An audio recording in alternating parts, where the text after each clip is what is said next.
Hello, and thank you for choosing this Analyst Insight podcast from the Information Security Forum. This is the latest in a series connected to the Threat Horizon 2024 report. My name is Mark Ward, and I worked on that report, and I'm a senior analyst at the ISF. And in this podcast, we're talking about what didn't appear in Threat Horizon, the ideas we considered, but which, for one reason or other, just didn't make it. Also here is Paul Watts, a former CISO, distinguished ISF analyst and co-writer on Threat Horizon 2024. Hello, Paul. Hello. How are you doing? I'm not bad. And we're also joined by Richard Absalom, a principal analyst at the ISF, who helped us a lot behind the scenes with reviewing, editing of the report. Hello, Richard. Hey, Mark. Nice to be here. Good to have you. So those ideas then, just to dive straight in, one of the first ones we looked at, but which didn't make it, was space. Something that, as Douglas Adams observed, is really, really big. And that's why we kind of picked it as a potential candidate, just because there was so much happening in that space. There's going to be a massive growth of satellites over the next few years. I think sort of 60,000 potentially launched private space companies are taking off a whole. There's potential return to the moon next couple of years. And all of that activity is likely to kick off a real growth in cheap broadband connections all over the globe, relatively high speed, satellite access get easier, launch costs drop, and that, because a lot of ISF member companies use space resources in one way or another, it seemed like something there would kind of turn up to cause problems. Just as one that is an obvious one that might catch people out is the problem with orbital debris. Obviously, every time you launch a satellite, every time you put a rocket into orbit, bits of stuff fall off that rocket or get left behind, and that goes into orbit and can crash into other things that are there. And there is a quite well-known phenomenon called the Kessler Cascade, which suggests that at some point it's going to get impossible to launch things into orbit because you'll bump into all the things that are there already. And there are some suggestions that's already started, and the number one thing satellite launch companies have to worry about these days is how much stuff is in orbit, how much is in their way of the path they want to follow to get that satellite into orbit. But it just didn't make it. I mean, we couldn't lock it down to a single threat. It was just very diffuse. I'm right in thinking that, Paul, isn't it? It just didn't quite land, if that's the phrase we need to use. It was an interesting one because we were actually quite excited about it, and the early research we did, it all kind of centered around the deregulation of space. So you've got a little bit of a space race happening in low Earth orbit. There's a lot of assets being dropped into there. It's a largely deregulated area. And we prophesized on what the likely failure modes would be of low Earth orbit, be it orbital debris or something more sinister than that. But when we sounded out members on it, they couldn't really make the correlation to their worlds. So, I guess the question that kind of sits around that is, do we consider space to be critical national infrastructure? And do we understand the dependencies that our organizations may well have on space assets? So, for that reason, nobody disagreed that it wasn't a potential longer term threat, but I don't think anybody could kind of bring it back to their worlds, and that's why we dropped it on the cutting room floor. Yeah, I think so, because there was a lot of people, we did quiz quite a lot of ISF members about it, and a lot of them used the incredibly accurate clocks you get for GPS and for all kinds of things, and resolution of trading, and all lots of very complicated finance hangs on a lot of those timing signals and things. But yeah, and that combination of, like I say, critical infrastructure on the one hand, and then wildly deregulated, unregulated on the other, it seemed like a perfect place for one of those big threats to emerge. But we just couldn't see it. I mean, maybe we were just missing something. But yeah, I mean, is that probably right, Rich? We just sort of, it just didn't.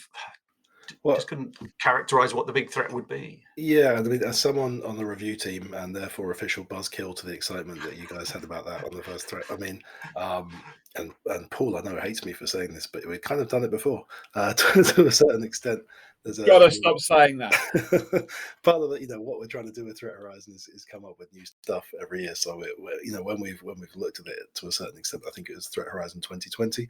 We looked at more specifically malicious attacks on satellites in order to do things like disrupt GPS and those clocks that you're talking about that kind of make financial systems run on time. Yeah, so trying to kind of develop that and find that bigger threat that we hadn't kind of touched on previously, or make it a bit different, was possibly part of that reason. We couldn't find that kind of one single threat that you're talking about that would impact lots of different organizations. No, that's not to say there isn't a lot happening, because there No, is. as with a lot of things, as with a lot of things on Threat Horizon, there's loads of things going on that are a threat that aren't necessarily brand new. That makes it difficult for us to kind of include them sometimes. Yeah, and I think our planning wasn't helped by Russia smashing up satellites in orbit, and it was just like, what the hell's going to happen as a result of that? But again, something that didn't thankfully cause more problems than it did cause a lot of problems, but not quite so many as we expected. My fear with the space threat is we're probably going to need an event for everybody to sit bolt upright and go, damn, that is a threat vector, and we never really thought about it. Now what do we do? So, whilst we've, I have to concede Rich's point. We've done it before, and we try to break convention and look at new things with Threat Horizon. There is going to be the occasional opportunity where something circles back round, and we have to put it back on the table and say, the world's changed. This is something we need to be discussing. It just didn't really fit with the structure of Threat Horizon, but I did find it quite interesting that everybody kind of acknowledged it was there, but kind of acknowledged they didn't really understand the relationship. And I think it's going to take, destabilization of a low Earth orbit asset, or even a middle Earth orbit asset like GPS, for people to realize the dependency that they've got on that environment. But by then it will be a little bit too late. And, Threat Horizon is all about trying to predict the future. So interesting one, I think. It's going to come back, Rich. I'm afraid I can see it coming back in the future. I have no doubt, and frankly, we got the 2021 wrong anyway, to the extent that we probably got it a bit early in terms of things that are actually happening. Yeah, but that's true with a lot of Threat Horizon threats, is that the way we think they will emerge or manifest is not quite the way they do, and the consequences of that are often something we don't explore quite in the same way. But one thing we have done with space is that we have done a bit more work on it, and I think what makes it interesting and perhaps intriguing, and why we pursued it, was just there are some wildly different outcomes depending on what happens. Just that it could be great because there's lots of startups. There's a couple of startups trying to solve that orbital debris problem, and if they do, and those commercial space launches do well, then we could be entering a golden age of space exploration. However, if we get the Kessler Cascade does catches out, and that space orbital debris grows, then we're at the other end of that spectrum. So I think it's one to watch, I hope, but nothing quite for the 2024 report, unfortunately. And still no sign of any Martians. So No, but I think there's another thing that seems to have happened as well. Is just there's a lot more people looking for aliens as well, and there's signals being beamed into space, and there's all kinds of stuff going on there. It's just fascinating when the fanboy in me goes, "Woo, look, space!" I really like that as a thing to explore. Again, ho ho. But it just my wanting to do that was not answered by the actual threats. Look, we tried to get it into you, Mark. We tried to appeal to the Trekkies in the room, and we just couldn't make it land, and we just have to accept it and move on. But I think I honestly, I do think it will come back. I think that interrelationship between organisations and space assets is probably more defined than people give credit for. So watch this space. I think we're going to come back to this one. Yeah, and speaking of moving on, I think the next one we looked at for quite a while again was the metaverse. I don't know if, Paul, you can talk briefly about what the heck that is. You see, so I've got an Oculus. I don't know whether you guys have got an Oculus, and I sit, occasionally I will pick it up, dust it off, charge it up, put it on my head, have a bit of a play, try the virtual desktops, and try the kind of social interactions, and I think, okay, but I still think it's a bit of a solution looking for a problem. That said, this comes back around and around and around over and over and over again. And clearly the tech companies are interested in this. They think it's the next big thing. It's the future. And they want to invest. They're throwing a fortune at it. Obviously, we saw Facebook transform to Meta. Zuckerberg's really pushing his forward strategy for the metaverse. And, people are jumping on the bandwagon. But and our members tended to agree with us. This still feels like a solution looking for a problem. There are a number of blockers that we need to get past. Cost of hardware being one, which, now we've got semiconductor shortages. That problem's now compounded, probably pushes it further out to the right. Connectivity was an issue as well, but we're now starting to see the acceleration of 5G deployment and faster Wi-Fi, faster broadbanded internet to domestic premises. So, maybe that's starting to move out the way. But I don't know how you guys feel about this, but I still can't quite see it as a 2024 threat, and that's why it hit the cutting room floor. What do you think? Yeah, I've got a Gear VR, and I've messed around with that, and it's certainly the cruder end of VR. But it's there's occasional things I've watched in it, but yeah, mine's very much gathering dust. I can't remember the last time I used it, to be honest. And I think with this, it seems like, is it a good idea to have meetings in VR? I'd probably not. And I think as well, the other problems it brings with it. It's not just the fact that you have to wear a headset. There's just the environment you're creating.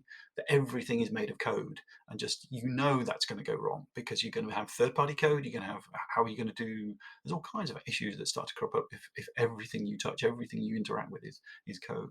For sure. I think it comes back to the issue with hardware. I've spent 12, 13 hours a day on back-to-back Teams calls, and my eyesight has not forgiven me for that. Although I'm not getting any younger, so I have to kind of acknowledge that as well. But, taking that a step further and expecting everybody to live with, headsets on their heads, which are very heavy. You wear an Oculus for anything longer than an hour. I mean, that's a painful thing. It seems to me like it's one that's potentially, a bit further out than the horizon we're looking at in that 2 or 3 years time frame. I don't think it's something that's necessarily going to go away. And when all the big tech companies are chucking money at something, that I don't want to generally say that they're onto something, but they tend to make it work by hook or by crook. I just wonder, in terms of the use case on this, everyone saw with like Google Glass, right? It just didn't go down well in the public, and that's the lightweight version. So if you don't want to walk around with an Oculus on your head, well, the alternative is a pair of normal looking glasses, but then that really creeps people out. So I don't think the world's ready for that kind of thing yet. And while there are niche use cases, it's probably not enough to impact most organizations. Well, those people got a name, didn't they? They were called glassholes. I was trying not to say that, Paul, but yeah. Well, I mean, thank you for. But that's the reality. People see it as a form of clandestine surveillance, so they're not bought into it yet. So to take that and scale it into the metaverse, I'm still not quite sure that mainstream consumers will buy in just yet. No.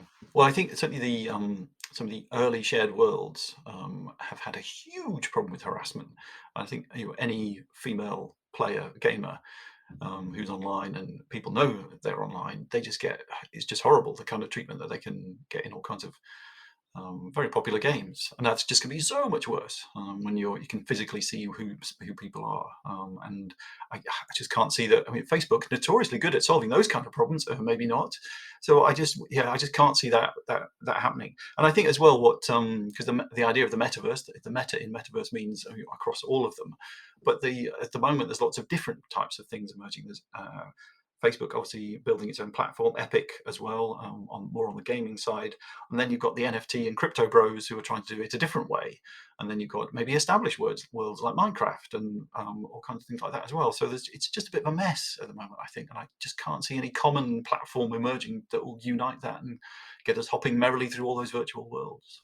You make an interesting point, actually. Where they say possession is 9/10 of the law. How do you determine possession of digital assets in the metaverse? And that's probably where things like non-fungible tokens have a place. Although at the moment it still feels a bit faddy and fashionista, but the concept is sound. I think it just needs to grow up a little bit. Back to your earlier point, we're only just as a society coming to grips with the how to conduct yourself in a appropriate way in a social media space. Now, if you take that a step further forward, you're absolutely right. People have got to have that adjustment. I recall there's I won't name the platform, but it runs on the Oculus platform where you can sit in a virtual theatre and throw popcorn at each other, and that's great. But somebody can come and sidle up next to you and basically be really in your face, and that's actually quite intimidating. And I think Oculus or the provider of this software released a patch so that you can actually stop somebody getting in your private space. But what is your private space in the metaverse? We've got to navigate all of these things. So I think in the short term, there'll be some very niche applications for metaverse technology. But I think before it becomes mainstream, there are some social, moral, ethical hurdles that need to be overcome. And that's before we even start talking about the security and privacy implications of such a platform. Yeah, I think a lot of people are very worried about what happens with phishing type scams in virtual worlds, because the body language of your avatar might be crude, but it'd still be more convincing than an email. So I think, yeah, it was interesting to see that. And then copyright as well, how you're going to handle that. Because I remember, a long time ago, 2003, I think it launched Second Life, which was supposed to be the start of all this kind of stuff. And that had some terrible lessons for how not to do this. I think there was a griefer called Granny that looked like an old woman that you're supposed to help as soon as you landed in one of the starting zones for Second Life. And then as soon as you interacted, they just turned into this monster who just gave you a hard time and flawed you around all day and ruined your early experience. And it's just like, that type of thing is going to happen. So I think, those are the sort of things that we have to try and, like you say, learn to cope with, not do. I don't know. It's a hard. I was going to ask if hard lessons to learn. Yeah, I was going to ask if Second Life was still going. Yeah, apparently it is. But yeah, lots of lessons to learn. The other thing that Paul mentioned there, and I wanted to follow up on, was the NFT side in terms of kind of understanding who pays for what, who owns what, where's the copyright, and it seems to me maybe it's the Luddite in me talking, but yeah, there's a long way to go for those to become really popular. There's a lot of backlash, right? Especially just in the environmental terms, just the environmental cost of attaching an NFT to every digital asset, and kind of what's the point of it in the end? The football fan in me sees all these clubs releasing essentially Panini stickers, backed up by but they're limited by NFTs. You're like, well, why would I pay that much? Or you could say the same for Panini stickers. But and people are struggling to find their way with it. So I may not have this 100% right, but I recall that Jack Dorsey's first tweet was sold as an NFT for a considerable sum of money, and I think they're trying to resale that, and the value was plummeted. People, I still don't think people quite get it. No. I think because there's a lot of scams going on, a lot of rug pulls, and people who buy their own NFTs to boost the price and then step away when other people think, oh my god, it's going up in price. So I think that there's a lot of ethics around that, and just how do you set up a system that is hard to abuse and yet preserves those copyrights and things. So and we've been wrestling with that on the internet for a long and doesn't time. Use up a huge amount of power in the meantime. Well, exactly. Yeah, for sure. I mean, that's the other. Yeah, like I say, behind the scenes, all the hardware toiling away and burning enormous amounts of power just to keep your headset going all the time. Never mind that. Imagine being that guy that gets catfished by the first virtual Tinder experience in the metaverse. I mean, Yes, there's some horror stories, unfortunately, to be written. So we're writing this one off, basically. But I think you're right, Richard. Yeah, but I think the timeline was just off for it, and despite Facebook transforming into Meta, I'd be interested to see how that plays out. But just to move things on, I think, Rich, one we really looked at a lot, and you spent a lot of time considering, is supply chain. And just, I'm sure there's been questions by ISF members about why didn't that appear? Because they're having all kinds of problems with the supply chains right now. Yeah, very good questions. And again, the reason is a lot of the things we were talking about or trying to think through in terms of what the supply chain attacks look like are pretty much already happening. So this is not to say it's not in threat horizon because it's not an issue. It's the problem is it's an issue right now, and we know people are dealing with it, especially if you look at software attacks. So all the recent or relatively recent examples around SolarWinds, Microsoft, Okta, these kind of the companies that have the keys to the kingdom for thousands and thousands of customers are being targeted, and are kind of a nice route through for attackers. So trying to work out how that might change in the next couple of years is quite difficult, because it's a bit like ransomware. We're gradually seeing an evolution that was obviously covered in the report. But if attackers are onto a good business model and a certain way of doing things, they're not necessarily going to change that model in the short term. Got to follow the money. I completely agree. I mean, we're here right now, and I think industry and enterprises had a bit of a wake up call that actually the old adage is you're only as strong as your weakest link. That weakest link was never before really kind of thought about in the context of supply chain. I guess where it could have made the cut for 2024 is just the concept of the sprawl. More and more organizations are leveraging cloud environments, cloud infrastructure. A lot of organizations now completely within the cloud. As we talk about in the threat with cloud hostages, so some saving grace we have kind of insinuated this is you lose control. So if you think about that loss of control and then think about that in the context of supply chain risk, how do you know where the dangers are if you don't understand, the behaviors of the suppliers who are providing not just services, but actually core infrastructure that powers your business. So I think we're there. Yeah, I mean, and obviously, so having worked on the supply chain research, starting in 2020, that's, we're pretty much looking at similar problems then. Those are the things that were coming up. People were moving all into the cloud. Yeah, trying to deal with that, it becoming an ever increasingly popular topic or something that people are more worried about. So yeah, just trying to work out what that looks like is a bit messy. But obviously, it's a huge challenge right now. You see, again, coming back to the concept of space, we said it might take a notable event to make business sit up and take notice of the threat, it being an actuality rather than a perception of a threat. And I think SolarWinds probably being the first and the biggest was that wake up call. I think we're going to see more and more of those, and that understanding of that supply chain risk is a hot topic. I mean, it's getting talked about a lot through 2022.